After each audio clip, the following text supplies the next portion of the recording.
सर्व लौकिक वार्ताओं का, लौकिक बातों का अंत ही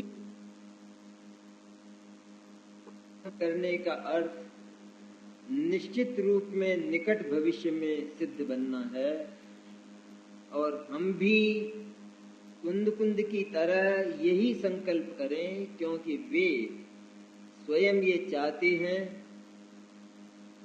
कि मैं अकेला जिस आनंद को पीता हूँ, मुझसे रहा नहीं जाता कि ये लोग दुखी क्यों हैं व्यर्थ। जिनके पास आनंद इस तरह भरा है कि वो उफनता, आत्मा में समाता नहीं है, और केवल इतना विश्वास कर ले तो वो आनंद अपनी अनुभूति में उछलने लगता है। इतना सा विश्वास। आनंद बनाना नहीं है, लाना नहीं है, पैदा नहीं करना है, लेकिन वो तो ध्रुवत्व के रूप में हमारे भीतर भरा ही भरा है।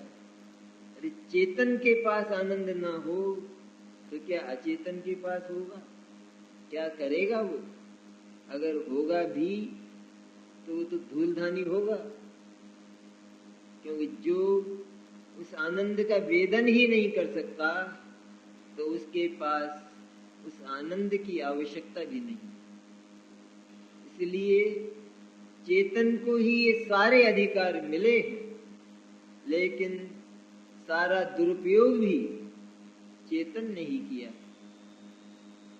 पर्याय पागल हो गई। लोक में ये पागलपन हम करते नहीं हैं। हमें अपने निधानों का पता लग जाए तो तत्काल उसके खनन का प्रयत्न शुरू कर दे, खोदना शुरू कर दे। यहाँ जो निधान बताए जा रहे हैं, हम उसे अपनी आत्मा में स्वीकार करते ही नहीं हैं। ये सबसे पहली दिक्कत है। कितना ही सुने कुछ होता नहीं है ना। परिणति में स्फूर्णा नहीं आती। एक दरिद्र व्यक्ति को लॉटरी खुले तो उसकी मनस्थिति देखिए क्या होगी। सुनते ही किसी को मिनिस्ट्री की घोषणा हो जाए तो अभी तो दिल्ली गया भी नहीं है और ज्वार की रोटी है हाथ में, लेकिन उसका मन देखिए क्या होता है। और कहते हैं सारे ही तो निधान, जो कुछ तुझे चाहिए वो तेरे पास है, इतना विश्वास कर। अपने ज्ञान में इस बात का निश्चय कर। बस वह निश्चय उनकी अनुभूति को ला देगा। इतना ही तो करना है। कितना सरल है मार्ग कि जितने कुछ आत्मा की गुण संपत्ति है और उन गुण संपत्तियों का जो एकमात्र पिटारा है, उन रत्नों का, वह जो द्रव्य है, चैतन्य सत्ता है, चिन्मूर्ति, चिन्मात्र तत्व है, तो केवल वह अकृत्रिम है। अकृत्रिम जिन बिंब है वो, और उसमें सभी कुछ भरा है। इसलिए बनाने की, रचना करने की बिल्कुल गुंजाइश नहीं। कितनी मेहनत कम हुई। आत्मा में करने नाम की तो कोई गुंजाइश ही नहीं। क्या करेंगे हम? सदा से आत्मा बना बनाया। कितना बना बनाया? कितना है आत्मा? उत्तर क्या आएगा कि आत्मा तो पूरा ही होता है। अधूरे आत्मा की कल्पना भी कैसे की जाए, और यदि कल्पना भी करें तो फिर आधा क्या होगा? आधा तो चेतन होगा, आधा क्या होगा कि वो तो कल्पना संभव नहीं। क्योंकि आधा जड़ और आधा चेतन ऐसी कोई वस्तु होती नहीं। तो क्यों हो तो पूरा चेतन हो। तो वस्तु स्वभाव से भी ये बात सिद्ध है कि आत्मा तो पूर्ण चिन्मात्र तत्व है, जिसका दूसरा नाम आनंद है, जिसका दूसरा नाम ज्ञान है, और वह बना बनाया है। उसमें पर्याय को कुछ करना हो, ये बात बिल्कुल झूठ। कुछ नहीं करना। क्या करना है? यह जो लहराता हुआ मानसरोवर है, हंस को केवल इसमें अपनी चोंच मारना और कुछ नहीं करना। इसी तरह ये लहराता हुआ अनंत शक्ति और समृद्धि का मानसरोवर, इसमें केवल अनुभूति की चोंच, इसको छू ले, इसका स्पर्श कर ले, वो धन्य हो जाती, निहाल हो जाती। उसे फिर मृत्यु की याद नहीं आती, उसकी मौत अमर हो जाती, मृत्यु अमर हो जाती। क्योंकि पर्याय कैसी भी हो, होती तो क्षणिक ही है, लेकिन जो पर्याय उस जीवंत तत्व के होते हुए भी अपना मरना स्वीकार करती रही और अपने को सदा जीवंत स्वीकार नहीं किया, उसका नाम मौत है। लेकिन अपनी जीवंत सत्ता को, अक्षय सत्ता को देखकर जो पर्याय ये बोलने लगी, अरे मुझे तो अमरता का वरदान है। तो जिस अनुभूति में, जिस ज्ञान में वो अमर तत्व निश्चित हुआ और उसका संवेदन हुआ, तो वो प्रति समय बदलने वाली, जिसमें प्रति समय उत्पाद और व्यय होता है, वो अनुभूति की क्षणभंगुर पर्याय भी बोलती है, मैं तो अक्षय और अमर हूं। इस तरह जो क्षणभंगुर है वो भी अमर हो गया। ऐसा मंत्र है ये पहली गाथा सिद्धों के प्रणाम की, जिसमें कहते हैं आचार्य, सबसे पहले सिद्धों को प्रणाम किया, इसकी चर्चा हमने की। क्योंकि जो सिद्ध है वो आत्मा की साध्य दशा मैंने जैसी जो वर्तमान अवस्था है राग द्वेष वाली, उस सारी अवस्था का व्यय होकर, समाप्त होकर, वो सारा कल्मश प्रक्षालित होकर जहाँ केवल प्रांजल तत्व ही रह जाता है, प्रांजल दशा रह जाती है, निर्मल दशा उत्पन्न होती है, उसका नाम आत्मा की चरम साध्य अवस्था, परम निर्मल अवस्था है। उसी को सिद्धत्व कहती।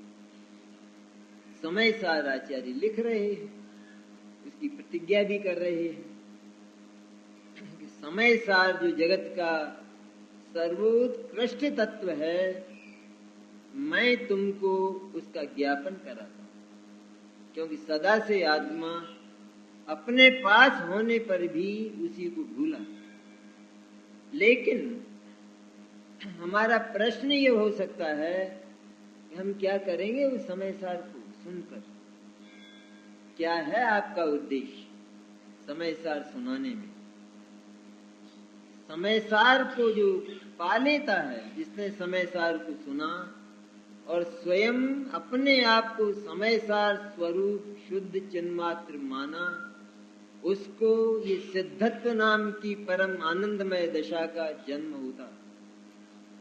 ये उसका प्रयोजन है। अगर ये न बताया जाए तो हम समय सार का स्पर्श करते ही क्यों? ये क्या करें, क्या होगा इससे? सबसे पहला प्रश्न तो ये है कि तुमने ये सारी चीजें, ये बादाम और केसर और इलायची और शक्कर और घी, आखिर इकट्ठे क्यों किए? इसलिए इकट्ठे किए हैं कि हमको एक बड़ी स्वादिष्ट खीर बनाना और उससे हमारी क्षुधा की तृप्ति हो। समय सार आप सुनाते क्यों हैं? मैं समय सार लिखता क्यों हूं? ये तुम्हारा प्रश्न होगा तो उसका उत्तर मैं पहली ही गाथा में दे देता हूं। क्योंकि उस चरम साध्य के परिज्ञान के बिना तुम्हें समय सार का एक अक्षर भी पसंद नहीं आएगा। चित्त तब उछलने लगेगा जब हमें ये विदित होगा कि समय सार का सुनना मैंने सिद्धत्व को प्राप्त हो, तब न चित्त में उछल आएगा और उस सिद्ध दशा के प्रति हमारा मन समर्पित हो जाएगा। क्यों न हम भी सिद्धत्व को प्राप्त करें। भगवान सिद्ध स्वयं भी तो यही कहते हैं, सारे अनंत परमात्मा स्वयं यही चाहते हैं कि तुम हमारे जैसे धनी होकर, अनंत निधान संपन्न होकर आखिर दरिद्री क्यों हो, क्यों भीख मांगते। दरिद्रता मैंने क्या? दरिद्रता मैंने अपने पास सब कुछ होने पर भी दूसरे की ओर ताकना, बस इसका नाम दरिद्रता। ये तो श्वान वृत्ति है, ये तो कुत्तों का रिवाज है, ये मनुष्यों का तो नहीं होता। और यहाँ तो उस मनुष्यत्व की भी चर्चा नहीं है, लेकिन उस मनुष्यत्व में जो छिपकर बैठा है उस चिद्रूप की चर्चा, उस चैतन्य की चर्चा है कि उसके कुल की ये रीति नहीं है कि वो किसी दूसरे की ओर झांके, किसी दूसरे के साथ वह अपना ममत्व दे। ये महान अपराध है। ये बात लोक में पसंद नहीं की जाती। ये लोकोत्तर मार्ग इतना चीप होगा, इतना सस्ता होगा, इतना गंदा होगा, ये हम कल्पना करें।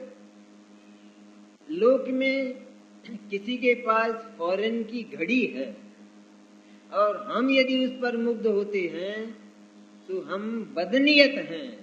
वो व्यक्ति समझ लेता है कि ये बार बार इसकी ओर क्यों झांकता। यहाँ तो ये कहा कि उससे अपना संबंध स्थापित करना, संबंध तो होगा ही नहीं।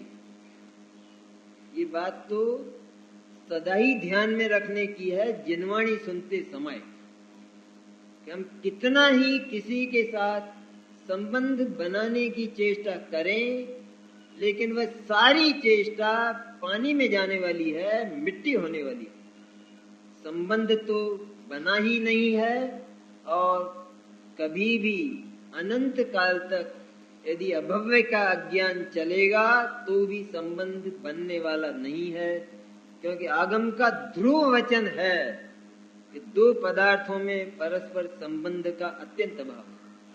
नास्ति सर्वोपि संबंध। ये संबंध स्थापित करने की बात तो बहुत दूर है।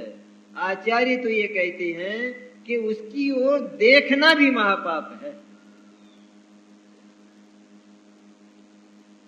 क्यों पाप है देखना? इसलिए पाप है कि देख तो चुके हो, अब क्या देखना है? और कुछ देखना शेष रह गया है? देख चुके हो कि इसे देखना ही नहीं है। क्या देखें हम इसका? इसके पास हमारा क्या है? उसके पास हमारा कुछ हो, जब ऐसा लगता है तभी टकटकी लगाकर देखा जाता है। और यह बदनीयत है, जैसे हम दूसरे की जेबें टटोलते। कुंद ने समय सार का प्रारंभ ही यहाँ से किया, बहुत ऊंचाई से किया, और इसीलिए उन्होंने सबसे पहले समय सार के उस लक्ष्य का, उस उद्देश्य का परिज्ञान हमको कराया कि हमारी परिणति में उस लक्ष्य का उछाला आवे, उछल पड़े एक बार तो हमारी परिणति, हम सिद्ध बनने वाले हैं। भगवान आप हमें सिद्धत्व समझा रहे हैं और हम इस लायक हैं, ऐसी हमारी पात्रता है। अरे वर्तमान में तुम्हारी पात्रता है कि तुम इस सिद्धत्व को संभाल लो। ये तुम्हारे पास आने को लालायित है। इसलिए कहते हैं आचार्य, गाथा में देखी कितनी ऊंची कही है बात। कि ध्रुव, अचल और अनुपम, इन 3 प्रकार की विशेषताओं वाली जो गति है, उसको जो सिद्ध प्राप्त हुए, उनको प्रणाम करके, उनको नमस्कार करके, ये नमस्कार बहुत भारी पड़ने वाला है। अज्ञानी को तो बहुत भारी पड़ता है, ज्ञानी को तो इस नमस्कार में सीधा आनंद पैदा होता है। ये कोरा प्रणाम नहीं है, जैन दर्शन में ऐसे कोरे प्रणाम नहीं होते। ये कोरा प्रणाम है वो तो दासत्व है, और वह दासत्व मुक्ति में कल्पना भी नहीं पाता, क्योंकि कहाँ तो दासत्व और कहाँ मुक्ति। मुक्ति तो केवल होती है तो वो हमारे अकेले के आश्रित ही हो सकती है, उसमें किसी दूसरे का हिस्सा हो ही नहीं सकता, एहसान भी नहीं हो सकता, क्योंकि भगवान सिद्ध अपना हर समय का आनंदमय जीवन केवल स्वावलंबन की भावना के बल पर ही जीते। हमारे जीवन में आज तक किसी का कोई एहसान नहीं, तभी तो गौरव होता है। करोड़पति भी हो और उसे यदि एक दियासलाई मांगने का भी भाव आता है तो दैन्य का अनुभव करता है, कैसा करोड़पति हूं। एक सुई मांगने का भी भाव आता है तो कैसा करोड़पति।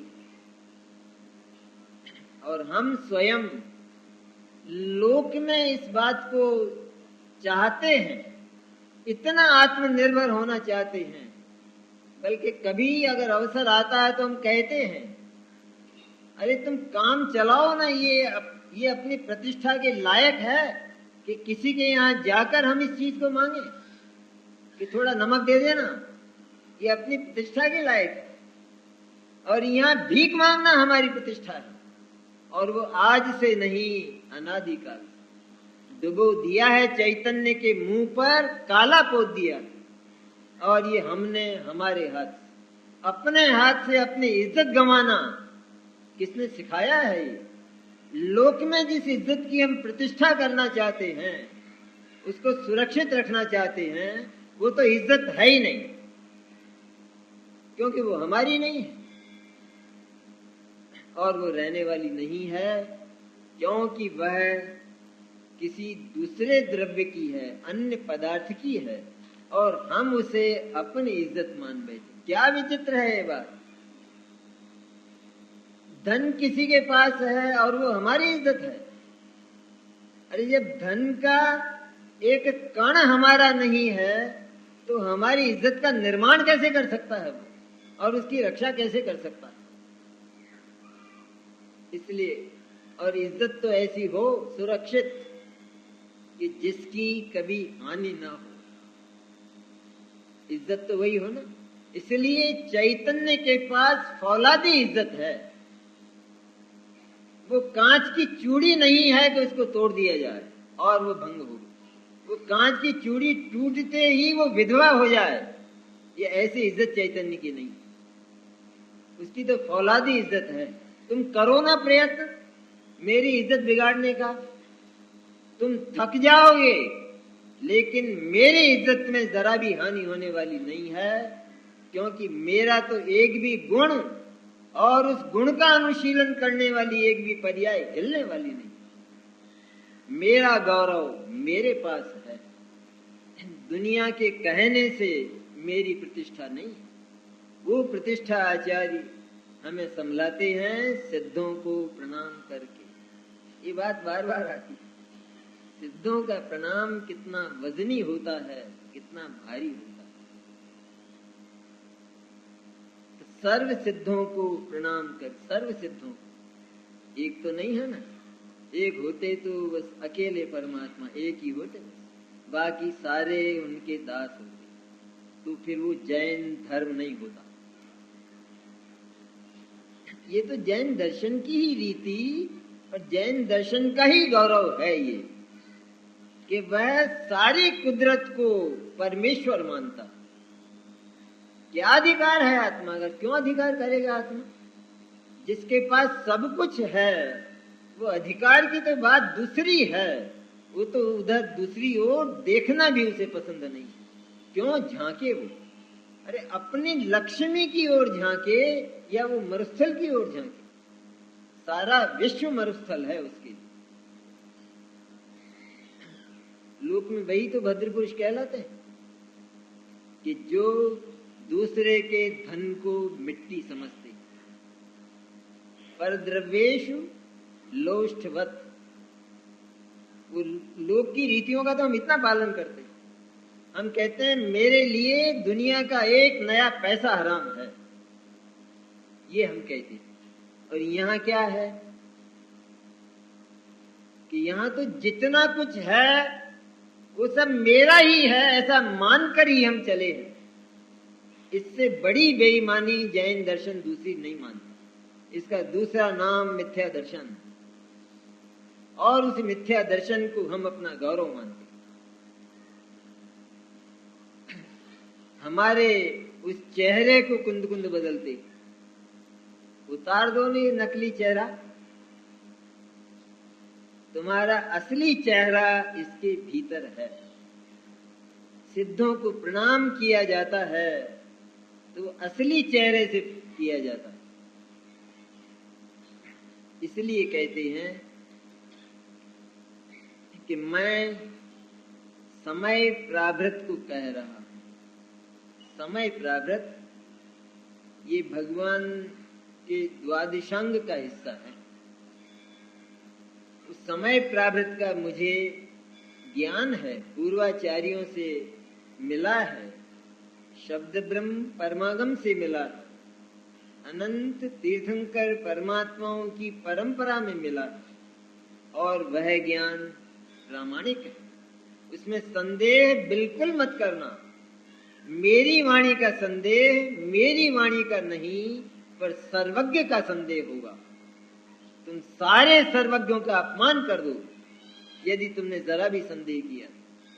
इसलिए मैं ये जो समय सार में जो 6 द्रव्य हैं उनमें आत्मा प्रधान है। समय सभी पदार्थों को कहते हैं, उनमें प्रधान आत्मा नाम का समय। और आत्मा जो द्रव्य गुण पर्याय वाला पदार्थ है, उसमें भी जो केवल शुद्ध चैतन्य है, ध्रुव अविनाशी, वो उसमें प्रधान है। उसका परिज्ञान जीव को आज तक नहीं है, अनादि से नहीं है, और यही एकमात्र उसके सर्व कष्टों का मूल है। क्योंकि वह उस समय सार को समझता नहीं, अपने को समय सार स्वरूप मानता नहीं। समय सार स्वरूप नहीं मानता, मैंने अपने को अनंत निधान स्वरूप नहीं मानता। इसीलिए उसकी नजर दूसरी ओर बरात चली जाती है और वह अन्य को अपना मान बैठता। ये अपराध वह कर बैठता। उस अपराध को का सर्वनाश करने के लिए ये समय सार का उल्लेख है। इतना बड़ा उद्देश्य है। और कैसा है वो समय सार कि शुद्ध केवलियों के द्वारा रचित, शुद्ध केवली भगवान गणधर परमात्मा और उनकी परंपरा में होने वाले जो द्वादशांग के पाठी आचार्य, उन्होंने इस समय प्रावृत की रचना की, समय प्रावृत को कहा, और उन्हीं उसी परंपरा में मैं इस समय प्रावृत को कह रहा हूं। ये तो गाथा की ऊंचाई हुई। सर्व सिद्धों को प्रणाम करना, उसको आचार्य टीका में बड़ी गहराई से स्पष्ट करेंगे और बड़े मनोरम भाव से उसको स्पष्ट करेंगे आचार्य अमृतचंद्र। अब टीका की बात आती है। यहाँ अर्थ शब्द मंगल के अर्थ को सूचित करता है। जो अर्थ शब्द है प्रारंभ में टीका में, तो मंगल को सूचित करता है। जो आचार्य अमृतचंद्र हैं वे समय सार को प्रणाम करते हैं।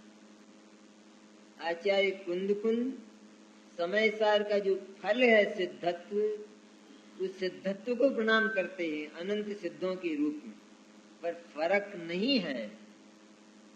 कुंद को यही करना था और यही करना चाहिए था, क्योंकि ये बात पहले बताने की होती है कि आखिर आपका उद्देश्य क्या है, क्या प्रयोजन है, हम क्यों इस आत्मा को प्राप्त करें, जिस समय सार को आप कह रहे हैं उसे हम क्यों पाएं, क्या मतलब है। तुम इसलिए पाओ कि तुम्हें सर्वोच्च दशा की प्राप्ति केवल इसके अवलंबन से होगी, इसलिए पाओ। तो कहना चाहिए था ना कुंद को, हम उसके औचित्य पर भी तो विचार करें। तो कह दिया होगा वो तो ऐसी सब चलती है बातें, पर ऐसा नहीं। जैन संत और जैनाचार्य, उनके एक शब्द को इधर से उधर करने की ताकत सर्वज्ञ में नहीं है। हम रखते हैं ताकत, पर दुर्बुद्धि जो है उसको बहुत आजादी है। दुर्बुद्धि को वो आचार्यों को भी चैलेंज करे, चुनौती दे, और ये कहते हुए उसकी जीभ जल नहीं जाती, उसकी जीभ लटक कर बाहर नहीं आ जाती कि आचार्य यहाँ भूले। ये आज का स्वर है। पंचम काल में जो भी हो जाए थोड़ा शोभ करने की बात बिल्कुल नहीं। आज कहना शुरू हुआ ना इस बात का, इतना तक शुरू हुआ, अच्छा होता कुंद ना होते।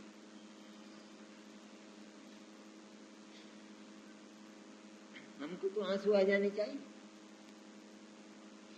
कहने वाले का तो क्या होगा इस पर हम क्यों विचार करें,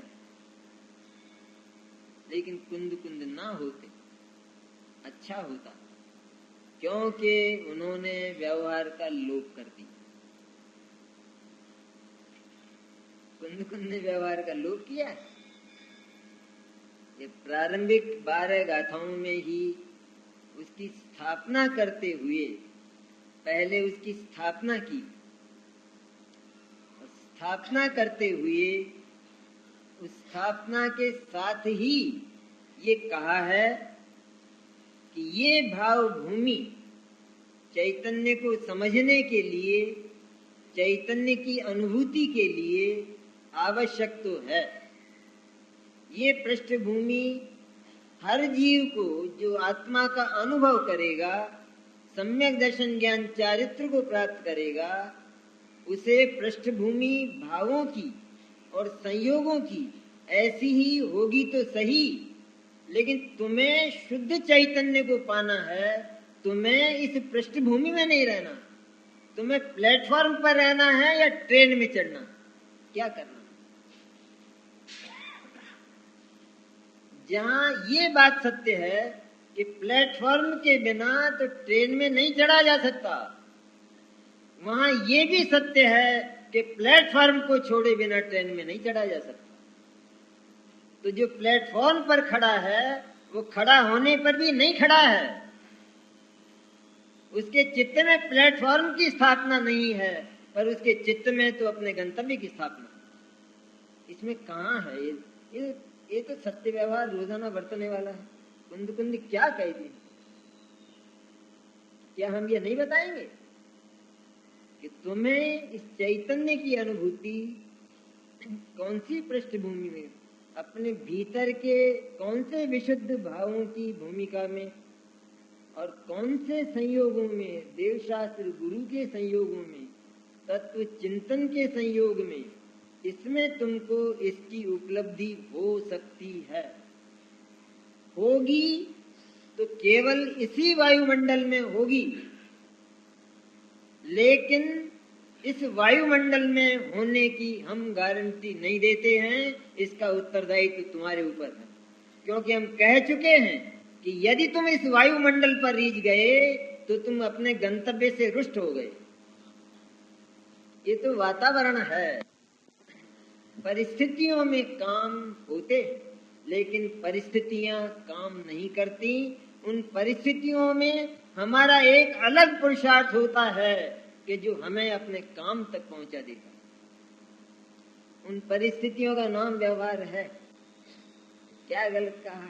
नहीं कहा। कुंद कुंद ने दृढ़ता से स्थापना की, स्थापना करके भी ये कहा इस पर मुग्ध मत होना, क्योंकि तुम्हारे मुग्ध होने का स्थल दूसरा, उसकी यहाँ होने पर भी नजर वहां रखना। भले ही तुम पहली सीढ़ी पर हो, वह होते हुए भी तुम नहीं हो, तुम अपने मन से पूछो, क्योंकि तुम्हें मंजिल चाहिए।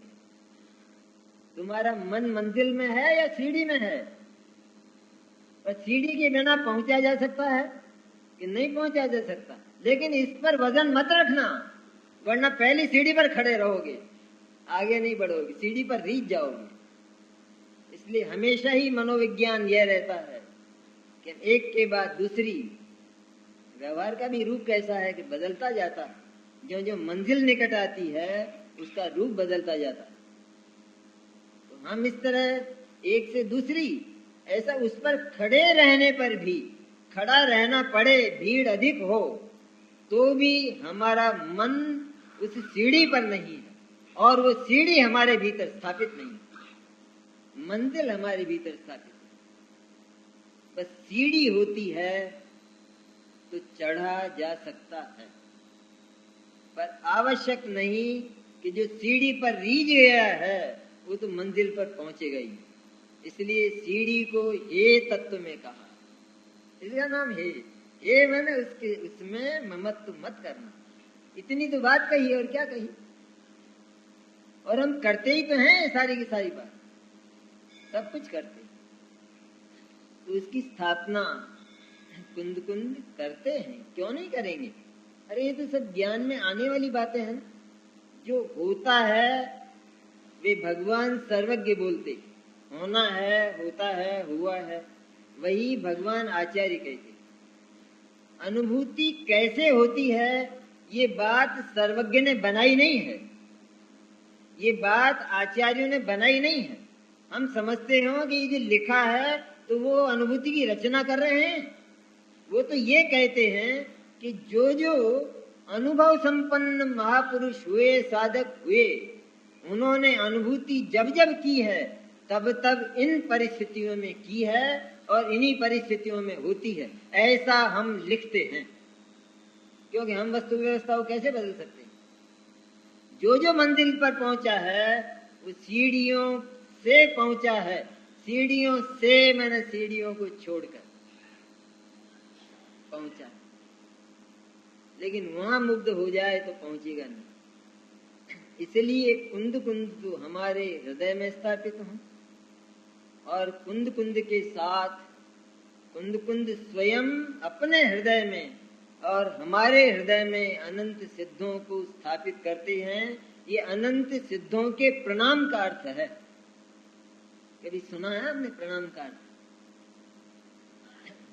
इसका अर्थ ये भी है, ये गाथा ये भी कहती है कि आज तक हमने भगवान अनंत और सिद्ध को प्रणाम किया ही। शुल्लक हुए ना धर्मदास जी, उन्होंने दो बड़ी महत्वपूर्ण बात लिखी कि इस जीव को एक तो भगवान जिनेंद्र नहीं मिले, और दूसरा अपना अंतर का जिनेंद्र नहीं मिला, शुद्धात्मा नहीं मिला। और ये मिले उसका क्या हुआ? समोसरन में गए उसका क्या हुआ? ये रोजाना जिन बिंबों के दर्शन करते हैं उसका क्या हुआ हमारा? तब धर्मदास जी ये कहते हैं कि वो सब तो पानी में गया। अब यदि तुम्हें सचमुच जिनेंद्र उपलब्ध हुए हैं ऐसा अनुभव करना है तो बिल्कुल नई पढ़ाई शुरू करो और पुरानी किताबें फाड़ दो, उन पर काला पोत दो। उस मेहनत का, उस पुरुषार्थ का विचार मत करो कि उसका क्या होगा।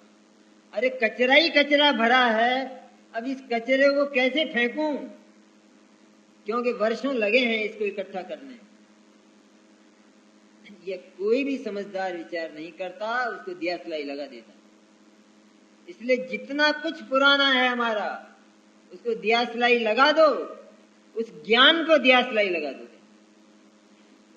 क्योंकि वो ज्ञान ही नहीं था,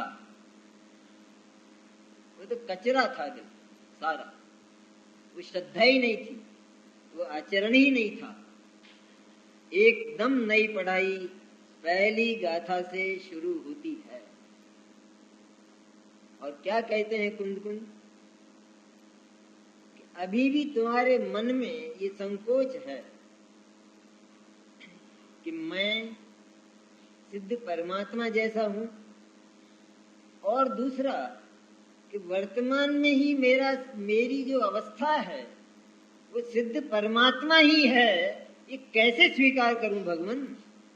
मुझे तो निरंतर अपने में ये कलमश ही कलमश, मलिनता ही मलिनता दिखाई देती है, तो मैं कैसे स्वीकार करूं? तो एक ही बात में कुंद कुंद उसका सफाया कर देते, कहते हैं जो तुझे दिखता है वो तेरे भीतर है ही। अब क्या करना है तुझे?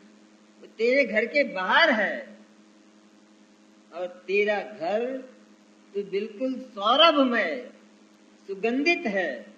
वो तो एक ऐसी वाटिका है कि एक बार उसका अनुभव करने पर तू मुग्ध हो जाएगा, और वहां से निकलने का तेरा मन नहीं होगा। उसकी याद कुंद कुंद दिलाती। और गाथा का प्रारंभ भी उसी ऊंचाई से करती। हो गया।